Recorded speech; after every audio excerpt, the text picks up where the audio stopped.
Hello everyone, welcome back to Thrive Yoga Fit Transformational Coaching. This is Erin, and if you watched my last podcast, my tears have dried, mostly. My last podcast, I had this big well of grief that kind of came up out of nowhere, and I was just swimming in it. And so I shared it because, we're all human, and I shared my experience, and I got so many emails and messages of people thanking me for, just kind of sharing how I was navigating. And, even if people aren't helped by it necessarily, just by hearing somebody else's experience, I feel like it could help.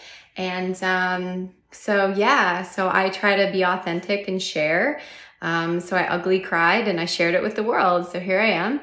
And today, if you're watching this video, I am doing a liver detox. So I have like zit right there with one coming in right there. If you're listening, you'll just have to take my word for it. So today's podcast is about trusting the process because that requires Shraddha, faith, and showing up. So many people who listen to this podcast know that I'm very much into natural health. I've studied it for almost 20 years. I was adrenal fatigued 2.5 times the last time I caught it, and learned my lesson. I haven't been adrenal fatigued in almost a decade. No, less than a decade, probably about 7 years. I have healed myself from fibromyalgia, chronic fatigue syndrome, and near insanity, addictions, sabotaging everything in my life. So I have healed in a lot of natural ways. I don't take any prescribed medication. Not that there's anything wrong with that. It's just that I choose not to go that route. I use natural supplements. I use Tim Goyechi's formulas. I actually just got off the phone with 2 different consults for facial analysis. So if you don't know me or you don't know about me, just know that I do that.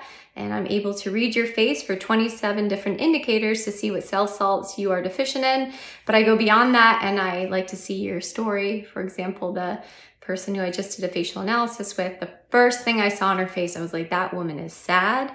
I said, there's some unprocessed grief in there. There is overwhelm. And when we started talking, her story came alive and made sense. So part of what I do with facial analysis is I want to see what the underlying reasons are for the condition that you're in, whether it be like, oh, I think my thyroid is out of whack, or like, oh, my jawline is sagging, or like, I don't like the wrinkles under my eyes, or like my digestion's weird, or like I don't have energy anymore. Like all the things, all the symptoms are just symptoms of a greater cause. Sometimes it's nutritional deficiencies, which I'm trained to see. Other times it's like, wow, we're not processing our emotions. Like, let's address that.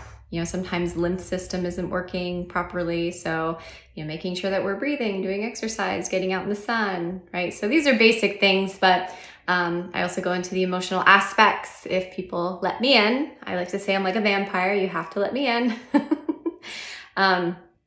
But trusting the process is a really important part of healing.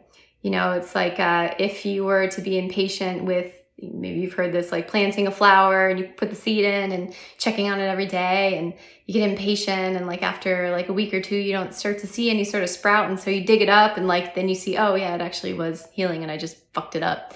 So I speak of this, and this applies to me very much because I had to really develop patience, and it's something that I still work on, that I have to like remind myself, like, hey, Erin, this is a process. Maybe you have this part of your brain too, but it just automatically wants me to be great at something. It automatically wants me to understand. And when I don't, there's this old record in my head that's like, what's wrong with you? Like, what the hell? Like, we should be getting this by now. I'm like, brain, this is the second time I've done this.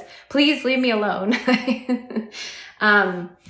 But really, it's like whatever goal you're committed to, or whatever path that you're on, having patience and persistence and still showing up. So it's important, I think, to have some sort of, end result that you're seeking, just to kind of like, okay, why am I doing this? Where am I going? Right? But they say in yoga, vairagyam, non-attachment. So that means that you fall in love with the process. You look at all the little wins. You look at how is this benefiting me now? You know, even if there's like hard elements to it. So for example, I don't know, like changing up your diet. So for me, I do mindful eating. I've done counting macros. I've done intuitive eating, which by the way is different than mindful eating. I've done all types of diets, from juice cleanses to eating protein oatmeal to cabbage soup. Like, I mean, you name it, I've tried it. So like if you go through a process where you're like, okay, I'm going to change up my diet, like falling in love with the process of who you're becoming during, rather than like, okay, here I am at point A and I'm just going to zone out and keep myself busy until I reach point B. Well, you're going to go right back to who you were at the beginning at point A, because you haven't paid attention to and integrated the person that you've become along the way. That makes sense. So then your brain is like, oh, I need to catch up. I don't have enough time. I'm going to go way back to here because it's stuck in its old groove pattern, right? So trying to be present with whatever journey you are on, whether it be unrolling your yoga mat, and just, you know, breathing and noticing like, okay, maybe I can't do a handstand today, but like, wow, like I was able to hold downward facing dog for 2 more breaths. You know, noticing the improvements and incremental changes along the way. For example, at the beginning of this podcast, I point out, oh, I have a zit. Hey, here's another. And another one coming in right there. To me, even though people are like, I don't like zits, like why would I like that? Well, to me, that's like, oh, this liver cleanse is really working. Like it's pushing it out through different areas, but it's certainly also escaping through my skin. So to me, I'm like, oh, wow, this is very effective. It is working well. You know, my face has something to say about it. And I'm taking these Ayurvedic herbs to cleanse my liver. I feel so much better. I feel more, I don't know, like happy, less angry. This is also in combining yoga, meditation, and all the other healthy things that I do. So just giving myself some support. But I recognize the journey, right? So I'm looking for little markers, and sometimes, especially in natural healing, sometimes you'll have things like breakouts and rashes, and sometimes things get a little worse before they get better. This is your body healing and detoxing out stuff. So for example, when people start taking the formulas that I do with facial analysis from Tim Goyech, sometimes they're like, gosh, I had like a headache, or like, ooh, I got a rash, or like, like just some other, like the side effects are like very, very mild if people get any. But people who are studied in natural medicine and natural healing know that, well, what is happening? Well, your body now has nutrition to release deeply stored toxins that it has in the liver, maybe mainly, and your body is releasing it because now it feels safe to do so.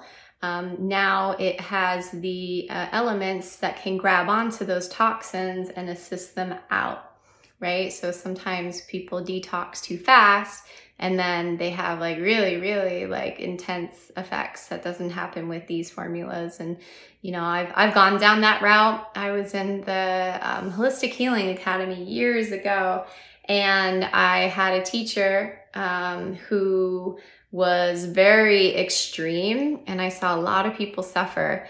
And so I'm of the mindset that, okay, like we're going to get in there, we're going to do, but you don't need to overwhelm yourself. Same way with coaching, same way with yoga, because incremental changes are what make a difference. Not like, all of a sudden like, boom, like everything in my life has shifted. It's like you don't even know who you are anymore. Like your brain's like reaching for some familiarity to calm itself. I'm this way. Maybe you've noticed that if you're very stressed or upset, or you're going through a hard time, you might do some repetitive behaviors. For example, Matt and I call it same foods.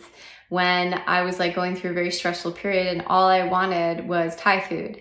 And Matt is like, he will eat Thai food every day, all day. So he was like happier than a clam and sauce. And for me, I was noticing, I was like, wow, I don't usually do same foods. And Matt's like, same foods. So I'll also notice that I'll listen to familiar music like over and over again to nauseam. I'll do certain workouts, certain times, certain yoga practices, certain poses, like to sort of calm myself for familiarity. I don't do that for too long, and I definitely notice it. But you know, your brain does like some familiarity. So if you change like everything about yourself, like it's really hard. So best to make incremental changes if you can. So staying on the path, having patience, noticing the shifts and the changes without, you know, wanting like a huge overnight shift. And I'll tell you this, if you are seeking that switch, seeking that overnight shift, what are you running away from? There's a feeling on the inside that you don't want to feel, that you're not processing, and that you're running away from. So guess what? The thing might change and you'll still be running away from that feeling. So maybe you can do a CLEAR formula, right? CLEAR. I have a podcast on it. I talk about it all the time. It is a formula that can solve any problem, and it organizes your thoughts versus your emotions, actions, and results. So figure out what's going on in your head. How am I feeling? It's like, okay, I figured out after doing a few CLEAR formulas that I am running away from sadness. Okay, can you set a timer? Can you feel that sadness for 5 minutes? If that's overwhelming and you feel like you're going to explode into sadness, try the dropper technique. I also have a podcast on it. Look up how to coach yourself, dropper technique, how to coach yourself, CLEAR formula. If you need a coach, hey, I'm here. I've been doing podcasts for like 9 years. I know my shit. But, you know, also learning how to do it on your own. Find that feeling and either dropper technique, little drop by little drop, feeling what you need to feel with a layer of protection, or maybe just going right into it and experiencing it. You'll be less in a rush. You'll be more able to be present, and you'll give your body what it needs to process. Connect your mind, body, and spirit so that you can achieve great goals, that you can, you know, transform yourself, and that you'll fall in love with the process. So just want to let you know that my new meditation was dropped on Insight Timer. It's pranayama and meditation for moving negative blocks. It's available on Insight Timer. It is free. If you listen to it, please leave a review. It will prompt you to anyway. So, you know, leave an honest review. Most people have liked it. So I hope that you enjoyed as well. Just another free resource. Also, for those of you interested, I have 3 more spots in my Costa Rica yoga teacher training retreat. I'm putting together the itinerary this week and releasing that. So just 3 spots floating in the atmosphere. If you want to come spend 2 weeks with me in Costa Rica, email me, Erin@erincoach.com, and let's kick it. Let's do some yoga. Let's learn about all the philosophies, ins and outs, and you know I'm going to include some coaching. So I think that's it. Thank you so much for stopping by, and namaste. Thank you so much for listening.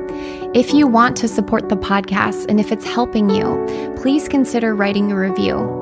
You can go to iTunes or Google Play, go into the search bar and type in Thrive Yoga Fit Transformational Coaching, scroll down, and you can leave a review. This helps other people to find me as well as bumps us up in the search ratings. Also, this podcast is sponsor-free, so that means we don't receive anything for doing it. If you feel so inclined and this podcast is helping to support you and you want to return the favor and help to support any production costs of the podcast, feel free to give a donation to a Venmo link, Thrive Yoga Fit, or PayPal, Erin@erincoach.com. If you don't have the means, don't worry about it. We're not going anywhere. You're all good. But if you would like to give back, you can give back in those ways. Thank you so much. Namaste.